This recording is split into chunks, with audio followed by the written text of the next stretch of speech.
মাঠে তো আছি, আমরা মাঠেই আছি, জনগণের কাছে যাচ্ছি, জনগণ সাড়া দিচ্ছে। দেখেন সাইডে উৎসবমুখের পরিবেশ।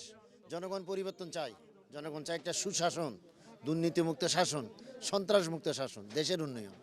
এগুলো চাচ্ছে, মানুষের সাড়া দিচ্ছে। আমরা ইনশাআল্লাহ শতভাগ আশাবাদী। রাঙ্গুনিয়ার ময়দান, দাঁড়িপাল্লার ময়দান, দাঁড়িপাল্লার প্রতীক, এখানে বিজয়ী হবে, আমরা শতভাগ আশাবাদী। এই এলাকার মানুষকে আমরা চাই যে এই এলাকার আমাদের রাঙ্গুনিয়াতে কিছু যোগাযোগ সমস্যা, অনেক দিন পর্যন্ত রাস্তাঘাটের ভিতরে রাস্তাঘাটগুলো খুব খারাপ অবস্থা, মানুষ চলাচলের যোগ্য। 1 নম্বর। 2 নম্বর হচ্ছে আমাদের শিক্ষা ব্যবস্থা, ভালো শিক্ষা ব্যবস্থা নেই, এবং রাঙ্গুনিয়াতে হাসপাতাল নেই, ভালো মানের কোনো সরকারি হাসপাতালও নেই, বেসরকারি হাসপাতালও নেই এইরকম। তারপরে আরেকটা হচ্ছে সন্ত্রাস, চাঁদাবাজি, মাদক, এগুলা সব জায়গার মতো রাঙ্গুনিয়াতে আরও বেশি সমস্যা।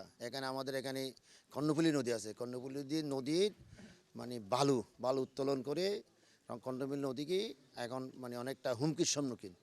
আগামীতে কর্ণফুলী নদীর 2 পার ভেঙে যাবে, মানুষ মানে অনেক বাড়িঘর নষ্ট হয়ে যাবে। তো এই জন্য এই মানুষকে আমরা চাই যে আমরা ইনশাল্লাহ নির্বাচিত হলে অন্তপক্ষে সন্ত্রাসমুক্ত রাঙ্গুনিয়া করব, এবং কর্ণফুলী নদীর 2 পারের মানুষ যাতে সুখ শান্তিতে থাকতে পারে, আমরা ওই রকম ব্যবস্থা করব।